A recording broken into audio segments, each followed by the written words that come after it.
boys and girls? Welcome back to another episode of the Commercial Real Estate Starting from Scratch podcast with me, your host, John Kleisch, on episode number 30. 30 episodes, guys. That's pretty crazy.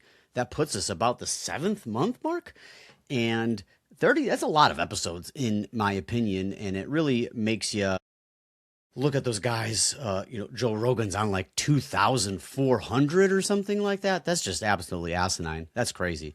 But 30, we did it. Very cool milestone podcast. We're at like almost 600 downloads, which I think is really cool. Every week we're getting better and better. However, I jumped ahead of myself. If this is your first time listening to the podcast, I appreciate you tuning in. Would love to hear how you found out about it and how you landed here. To give you an idea of what we're doing here, I am just documenting my journey from starting with zero commercial real estate experience and no commercial assets owned, and rocking this thing up and just following my journey. My goal is to make it raw, authentic, talk about what I'm doing, how I'm doing it, tell you the good, the bad, the ugly. I don't want to really hide anything. I feel like a lot of podcasts are all fluff and everyone gets on there and talks about these big numbers and make it all sound great. And I want to do the opposite because that's not how it works, right? Do those numbers happen? Yes, of course. But a lot of times it's just you're getting your teeth kicked in time and time and time and time again. And the longer that you can get your teeth kicked in, I've realized the bigger the reward, hopefully. Because if you've been following along, you know I've gotten my teeth kicked in quite a bit over the last 7 months. Obviously, there have been some small victories here and there, but in general, I feel pretty beat up, worn down, and pretty much sums it up. So, oh boy, last week we did a lot of different updates on Thunderbird. We'll just start there because we did a whole podcast on it last week. Still waiting to hear back. My broker has a meeting with the other broker of that co-working space on Friday, which is in a couple days. They are reworking their numbers and making a new proposal after visiting the property. The instant feedback that we got was the numbers that they came up with were a little bit high on the tenant improvement side of things, and the labor force, they were high. So we'll see if they change their revenue projections at all by actually seeing it. But overall, the instant feedback was, wow, hey, this place is actually set up pretty well for what we want to do. So we can work out some deals on that end. So patiently waiting. We haven't had anyone else really interested. And when I say really interested, we haven't had anyone interested outside of this tenant and that one that blew us off, which is to be expected. We knew that office was going to move a little bit slower, like I've been saying time and time again. And now I'm just saying it to make myself feel better because it keeps me up at night that we don't have a tenant. But that's pretty much it for Thunderbird. I'm trying to think if there is anything else. Not really. Nothing has poked its head up. Oh, shoot. There are some updates. Gosh darn it. I had my AC guy go out there to do some routine maintenance, and I know you guys haven't seen the building, but it's a 2-story building with obviously it has a roof, and that roof has like a parapet wall that's like 4 or 5 feet up above the actual roof. So if you're sitting on the roof, like you can't see anything outside of these brick walls, this parapet wall that is around the spot. There is a access door that comes in from like a maintenance closet that's locked, and then you climb up a ladder up to like a chute or like a hatch, I guess you could call it. Think of like a hatch, like a tank, like an army tank, like an Abrams or something like that. Not quite like that, but you know what I'm saying. You just push it up. It's a task to get up there that way. My AC guy gets on the roof and he calls me and is like, hey, what did you do with all this copper? And I was like, I didn't do anything. What do you mean? He's like, dude, you had copper condensate lines from both of these units. And these are big time commercial units, 7.5 ton trains, big baddie boys. They're cool looking. And he's like, hey, dude, somebody ripped off some copper. Did you have, somebody like a roofer here? I'm like, no, dude. And he's like, oh man, somebody must have gotten on the roof. And I was like, hey, was the maintenance door locked? He goes, yeah, it was. Everything was all tightened up. And he's like, dude, he probably got a ladder, a 25-foot ladder, a step ladder or something, and got up on the roof that way. Or there are also other stairwells on the outside. He could have put an extension ladder up on there, like a 15, 20 footer or something like that. However, you're not paying me thousands of dollars to get up on that roof. If you paid me $5,000 and said, John, get up on this roof, I don't know. I'd have to think about it, to be honest, because it's like risky. That guy definitely risked his life to get $20 of copper, which if you've been in real estate, you know these guys, they don't care. They see $20 that will get them high for 6 hours and they'll do whatever. So I'm surprised. However, I'm not surprised. He also tried to steal some disconnects too, and he broke them. I don't even know. We can't even get them lodged out. One of them, the handle's missing. They're all fucked. So, just a cool $3,900 bill to get that all shored up. So we're obviously not rented, losing money by the day, spending money on all these utilities, insurance, taxes, mortgage, interest, and then now to get this is just kick in the teeth. But whatever, it is what it is at this point. It's not like it ruined any my day or whatever. It's just, hey, chalk it up to that's real estate, baby. If it was easy, everyone would be doing it. If it wasn't so crazy, then it is what it is. I had plenty of cracky situations, break-ins, this and that, and blah blah blah blah blah. So you just roll with it, and we're gonna roll with this one here. It's unfortunate, but honestly, God, maybe that Crackie deserves it. Maybe he got some really good drugs and had a great time, and I'm happy for him, because if you're willing to commit to hopping on that roof to get $20, holy cow, good for you. That's excellent. So I guess that was the Thunderbird update, and that's it for that. Grand has been quite a bit interesting for sure.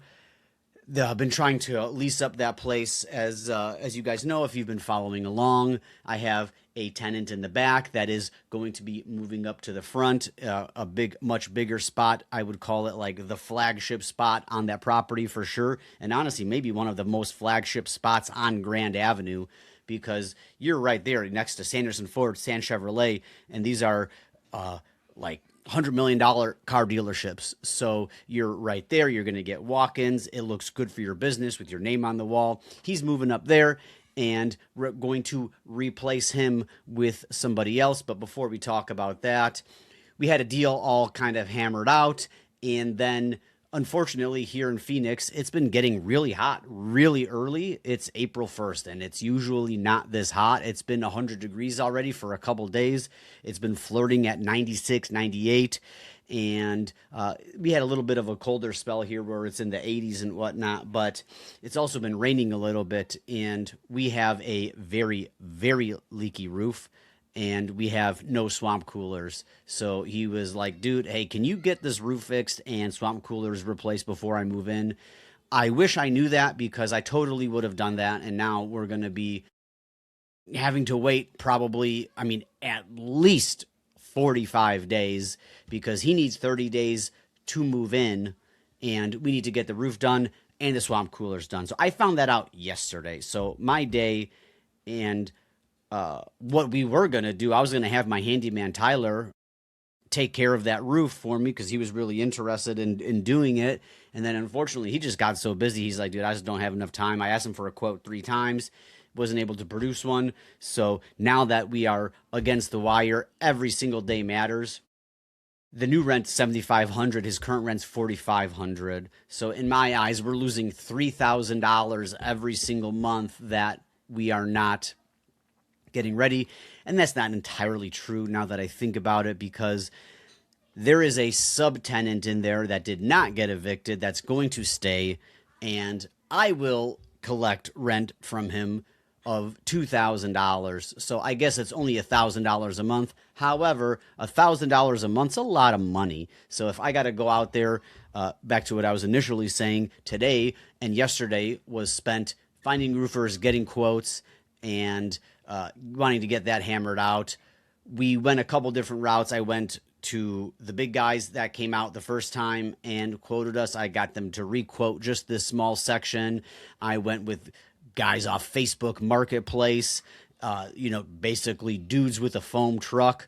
And I also had some middle of the road people that are not big companies, but they're on Google and they have ROC insured and everything like that. So the guy that I'm probably ultimately going to go with was a roofer for 22 years for a pretty large company here in Phoenix. And he seems to know his stuff. He just branched off on his own. He doesn't even have his license yet. Probably doesn't even have his LLC set up or whatever. But the quote came back really aggressive, like really aggressive. $6,000 cheaper than everybody else. So to do a 3,200 square foot tear off and refoam and elastomeric, what was the price? Like $13,500. I think the cheapest quote I got was $19,700 and something like that. So I think I want to give that guy a shot. I talked to my partner John on it, and he was like, "Man, that might be our guy." So we'll see. Obviously, I could just give this guy money and he doesn't even show up. I could give him money and he does a terrible job, and then we got to redo it all over again. However, at this point, I feel like it is worth the risk. I do want to meet him in person, see him in the eyes, look him in the eyes, and really get my sniff test out there. My first sniff test is that I liked him. He was out here hustling. He was very honest and told me right off the get that, "Hey, bro, I'm not licensed. If you want a licensed guy, like, bro, I'm not the guy right now. This is what I did. This is what I do." So I think that's pretty cool. I really enjoyed the conversation and obviously really enjoyed the quote. Now, if he was a few thousand, like $2,000-$3,000 cheaper, would that be, maybe I just go with the other guys. But everyone's coming in around that $19,000, $20,000 mark. I even got one quote at $21,000, which I'm pretty sure that guy was just a broker, like a wholesaler. He just does the marketing, gets a quote, and then gets it off because he was like really good. He was like super quick with it and came back within minutes, maybe 15 minutes with a quote. And I don't know why I got that feeling. I just assumed that that's maybe what he was doing. But either way, pretty sure I'm going to go with that guy, get that taken care of. And then we also need to coordinate with the swamp cooler install people because they're going to need to tear off that roof. Swamp cooler guys are going to need to come in, maybe redo those curbs, drop those units in, and then the roofers can come behind them and spray foam. So that might be a little bit of a to-do, but this guy will be able to handle it. He's hungry for the business. I put that on his plate. And he was a great English speaker. I mean, born in America, which is also good because I got some people in my tenants now that do not speak any English. I have people that are checking out the spot that don't have any English, and we're just sitting there going, what are you saying? What did you, what? And then we just get out Google Translate, and it takes 20 minutes to figure out what each other's got going on. But, so that's cool. I feel like that's the guy that we're going to go with. We're going to get that set up, and we're just waiting for we're using a private lender to fund this rehab, and they are doing it out of their IRA or something like that, their self-directed IRA, and the company is just a huge pain in the butt. My partner John has been working with them, getting all the paperwork, yada, yada, yada. So it's been any day now for a long time. They have everything they need. I guess they came back with some things and changes and revisions that had to get done to the paperwork. However, we're nearing the end on that, which is fine because I'm not even ready to pull that trigger today anyways. Got to call the swamp coolers. I want to meet this roofer, get everything all lined up, and then boom, we will be ready to go on that part. Once that roof and swamp coolers are installed, that time is ticking. Tenant 2 will have 30 days to get moved in, and then we can get that ball rolling, which is also great because I have been boosting the ad on Facebook Marketplace, which is the only advertising I'm doing right now, which I think is all that I do need to do. One thing that I did want to do and thought about today was, since there is a huge traffic count going down Grand, was to get a big old banner. Hey, 4,000 square foot shop for lease, outdoor bays for lease, call. I think that will be very good. And if it goes another week or two without finding a solid tenant, I will spend the money on that, because there is no way that won't work.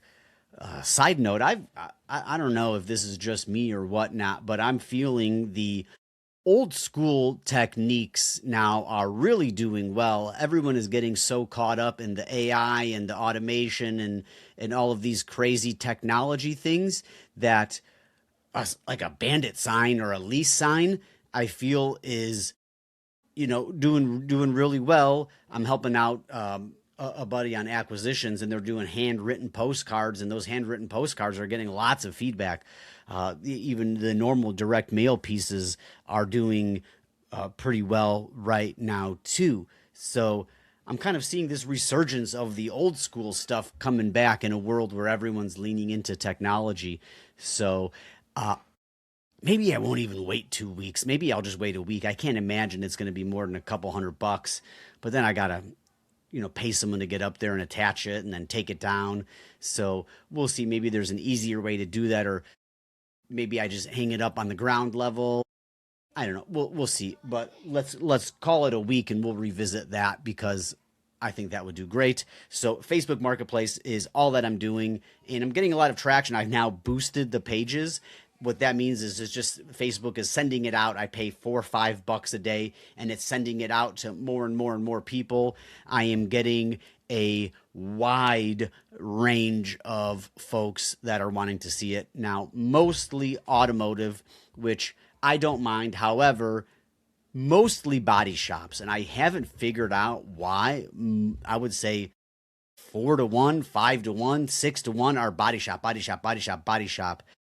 I think it has to do with finding locations that accept body shops are pretty difficult, because a lot of zoning doesn't allow it, and landlords don't like it because it is pretty messy, and the insurance is a little bit high, and you're dealing with paint and dust and all this stuff. That's the only thing I could think of, because it's like, you drive around town, you don't see no freaking body shops everywhere, but I swear to God, it's crazy at how many, overwhelming majority of people are body shops.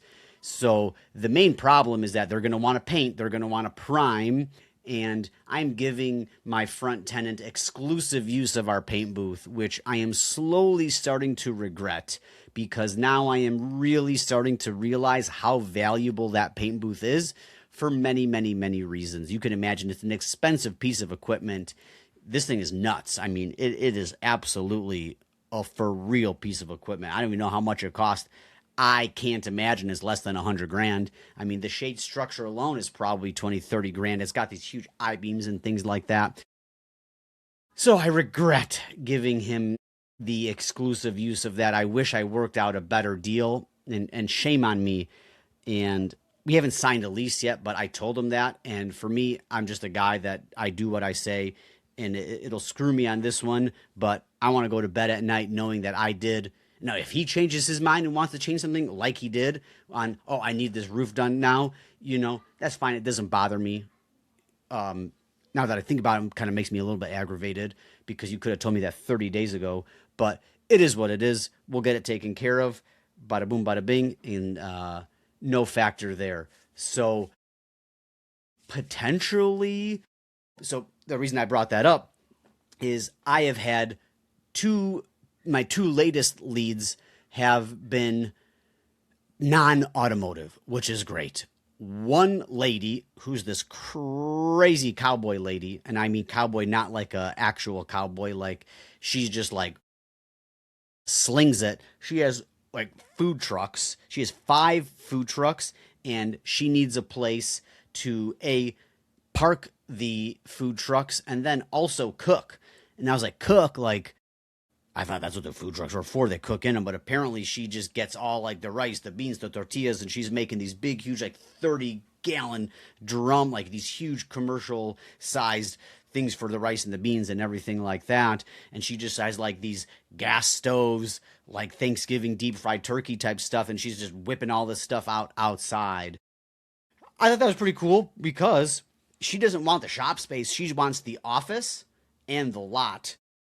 This way, I could rent out the inside, the bays, to one whole shop, or I could do lease by the bays, which leasing interior bays is way easier than leasing outdoor bays. I would say probably 3 times easier to lease a indoor bay than an outdoor one, and you get more money too. So there's the option. And literally right before I hit record on this, I was talking with another gentleman on Facebook Marketplace, which I forget what his business was, but it was not automotive. Let's see what he said.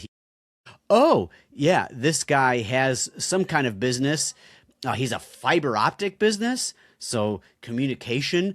And he's got a bunch of different vehicles, and he has, I guess, enough to where they break down and he fixes them. So he wants a big storage lot for his trucks. He wants indoor shop space to work on those trucks when they break, and then office for, his like for normal business activities. And I'm like, oh my God, dude, this place is perfect. So that's really exciting. Would love to get non-automotive people in here. That way I don't have any issues with cars, junk, and people parking their shit everywhere, because now there's all this open space because I'm clearing everything out. And every time I go there, these motherfuckers are putting more shit in there, more cars, more this, more car parts. And it's like, guys, you can't use the space. And it's like, hard for them to comprehend because it's just sitting there. But so that is also another annoying thing with this renting by the bay thing. These people don't have a lot of space and they're just jamming everything in there and it just looks like ass. So it would be great to get a non-auto tenant in the back. Another very, very serious group of body shop people. Surprise. I don't know. They want to have their guys live there. They have 20 plus cars they want to move. They're getting kicked out of their other old spot because it's zoned residential. And this is just sounding like a whole nightmare situation all over again, where I was excited at first because they were very interested and they sounded good. They had a good solid business. But then after meeting them and talking to them again, it's just I'm pulling more information out of it, and the more I'm hearing, the more I'm just like, oh, this just sounds like a nightmare. If I get another guy with 20, 30, 40 cars, I'm gonna lose my mind. That's just too much, to be honest. So not super stoked on that. But one thing I've been thinking about overall too is waiting to get a tenant that is going to pay a few $100 more a month, maybe even if it's, call it $500 more a month, right? If I got to wait 3 months to find that guy, that's like $13,500 that I lost out in rent. Whereas if I found a cheaper guy and I just put him in there right away, I mean, let's do some quick math. I haven't done the math, but say it is $13,500 in lost rent that I got, but I ended up getting $500 more. It's going to take me 27 months to recoup that money. Now, getting $500 more a month, that's $6,000 a year divided by, let's see, 7.5 cap. That's an $80,000 valuation. It took 27 months to break even on that, but you increase the building by $80,000. And I'm glad I did that calculation because I was thinking just off of the cash flow purposes of, hey, we're losing $13,500. It's going to take us a while to make that up. But now after seeing that valuation piece, what would you guys do? Do you think it's worth it to wait around a little bit longer and increase that value by $80,000? I do. But in the real world, having a spot that's worth $4,500 sit empty for 3 months is also pretty concerning as well. And back to what I was initially talking about was leasing this place is a lot of work. It's a 30-minute drive each way. That's an hour. I got to go meet people. They don't show up, or I show them the place and they're like, wow, this is great. How about I just rent half of it for $1,000 a month? And it's like, dude, are you kidding me? You wasted 3 hours of my day and you want to rent a portion of the shop for a tenth of the price? Get the fuck out of here. So that's been happening quite a bit too. So what I've been doing is I gauge their interest, and if they're communicating with me back and forth, I ask a handful of questions. If they pass that sniff test, I'm like, cool, when do you want to go see it? They're like, whenever. I'm like, bro, go there from 9 to 5, go. You check it out. Let me know. And then I give them my phone number, and then I say, hey, if you have any questions, call me. And so far, I've done that to 3 people, and I don't know if that's just the luck that I've had, but those 3 people were definitely very interested. They've called me, and we've talked about it on the phone. So I like that a lot, because that way they can just go there. It saves me that preliminary thing, and I tell them, hey, listen, go look at the shop, because it is kind of unique. Go there, look at it, let me know. If you like it, I will meet you there and we will talk about it. So that's my plan moving forward. We got the ads boosted. We're getting more traffic in there. My goal is to get this roof done as quickly as possible, get the swamp coolers installed, continue to lease up tenant 2, find a tenant for tenant 2, and then see what's going on these outdoor bays. I have still had some interest in that, but not as much as I had hoped. So we'll lower the price on those and see if we can get some stuff jamming on that end. But guys, this is a long episode. I had literally planned on maybe making this a 10 to 15 minute episode, and here we are. JK gets yapping 27 minutes deep into the episode. Go figure. But I feel like that's a pretty good spot to stop right now. I pretty much shored up everything that I've been doing this week and what is on my to-do list. Other than that, boys and girls, really appreciate you sticking around for the whole 27 minutes of this episode. Again, if this is your first time listening, thank you very much. Please, if this is your first time or 30th time, leave me a 5-star review, please. Those go a long way. Like, subscribe, follow me on Instagram, john.kleisch. I'll put everything in my links in the show notes below. Send me a message, guys. DSB, shout out, Danny. You are the second person to send me a message. Guys, out of my 600 listeners, I only got 2 people to send me a message. Do me a favor. Send me a message, even if it's just hi. So do all of those things. I appreciate that very much, guys. I appreciate the love and the support. Episode 30, I can't believe that we made it this far. When I got started on this, I kind of knew that I was going to dedicate myself and actually continue on, but 30 episodes, I don't think that's anything to sneeze at. I feel like a lot of people probably stop earlier than this, because I get it. It's a lot. It's a lot to do. There's a lot to think about. It's a lot to sit here and talk and do all of that. So I enjoy it, and I love seeing all of the new listeners coming in every week. That really, really amps me up and gets me excited about the podcast. Every time I do a show, I log into all my stats and I see what's been going on for the week. We are on an upward trajectory every single week, so that's very, very, very exciting. I love to hear it. I know we're out in this big, huge, massive space, so I'll never have this huge following, but I love that I'm getting more and more people on here every week. That truly makes me excited, and I very much so look forward to doing these podcasts every Wednesday night. And again, idiot. I just yammered for 90 seconds more than I had to. On that note, boys and girls, thank you very much. We're out of here, and take her easy.